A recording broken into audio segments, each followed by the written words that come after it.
Hope you all are doing well today. What I want to do today is talk to you about academic integrity and especially how it relates to plagiarism and ways to avoid it. And to get us started, let me share my screen. While we're doing that, let me just sort of ask you all some questions. Um, when you think of the word plagiarism, uh, what do you all think? Anyone want to give me a definition of plagiarism? Sylvia, I see. Go ahead. I would say taking someone else's work and claiming it as your own, or not really putting in the effort to understand something and just copying out and taking the easier route. Okay. I think that's a good way to think about plagiarism. And also, I see in the text, um, see using someone else's words as your own, passing off someone else's thoughts as your own. I think those are all really good examples. And then Yolanda mentioned stealing. I think stealing is a great way of thinking about it. So when we talk about academic integrity, what we're talking about is really about being honest in your work. The university has, and usually on your course syllabi, you'll have a statement dealing with academic integrity that basically says, do your own work, and also talks a little bit about the consequences of not doing your own work. And for example, if you were to submit a paper that you didn't write yourself, or that you didn't, cite sources or give credit, the consequences for that could range from a failing grade on the assignment, all the way to, being basically kicked out of the university. So when we talk about academic integrity, it's really important because from my experience, a lot of cases of plagiarism that I see are unintentional. And there's two types of plagiarism. Of course, you have those people who will, say, I'm going to just go buy a paper and submit it to a class, or I'm going to get someone else to write the paper for me and submit it to the class. But usually what I see are, people who have been a little careless in citing their sources and presenting their information. Let me see if I have. Let me talk a little bit, since we don't have the screen sharing ability here. How many of you all know the song Uptown Funk by Bruno Mars and Mark Ronson? Quite a few people. Very popular song. My mother always calls it, is that song from that commercial. I can't remember, exactly which commercial, but it's a really popular song. One of the things that it's also known for is that both Mark Ronson, who's the writer of that particular song, has been accused at least 3 times of plagiarizing parts of that song, and has settled at least 2 of those cases. Now, whether or not that was intentional or not, the consequences of that basically for him includes, a ding on his credibility, but also it takes money out of his, pocket. So some of that money that, he made from that song has to go to the original, artist. When we talk about plagiarism in the university, usually money is not really involved, right? Not usually, okay. But as I mentioned, there are some of those consequences that we want to consider. So let me talk a little bit about some of the reasons why accidental plagiarism occurs. And then let's see, I found it. Oh, someone made a statement.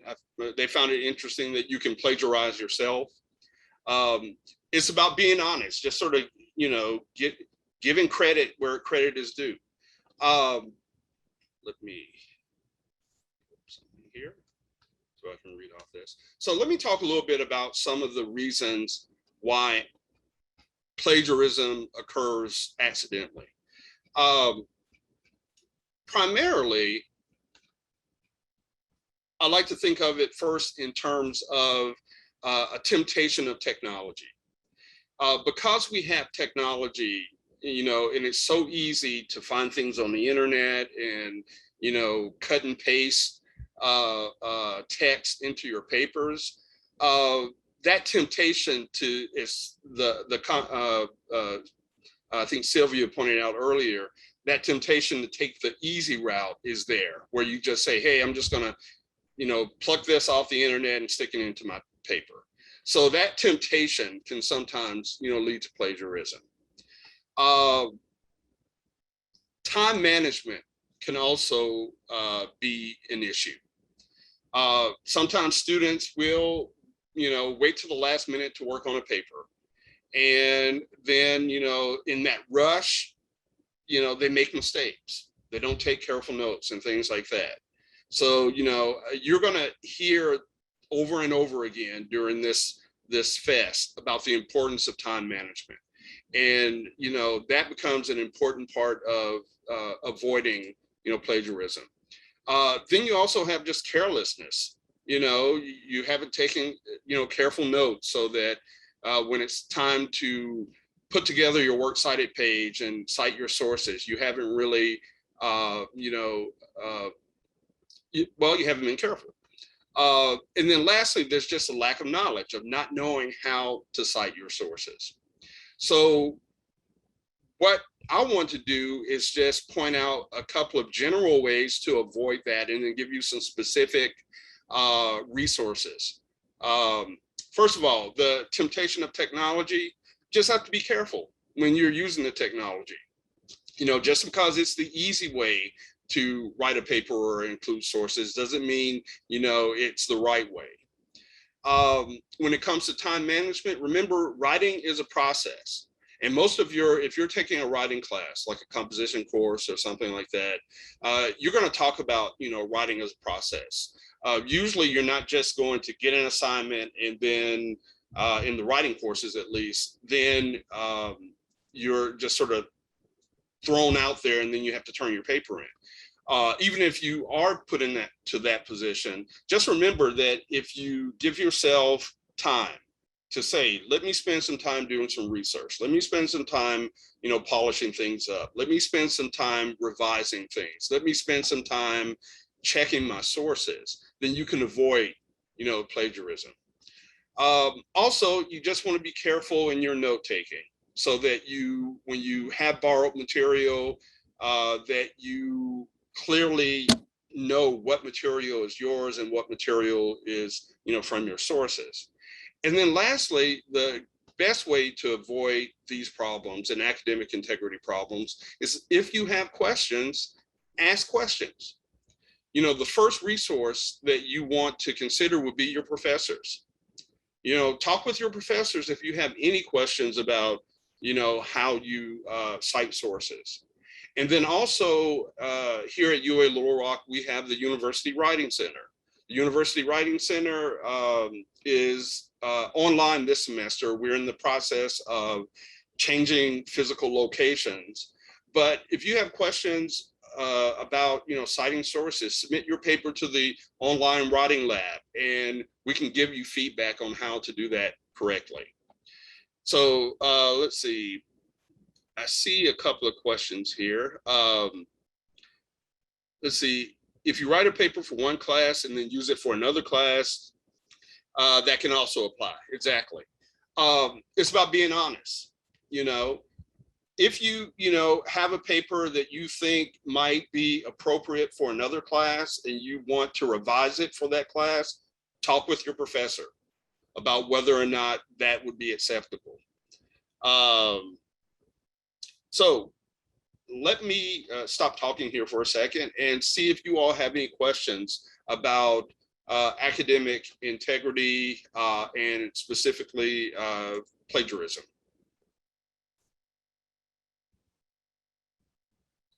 I'm looking in the chat here.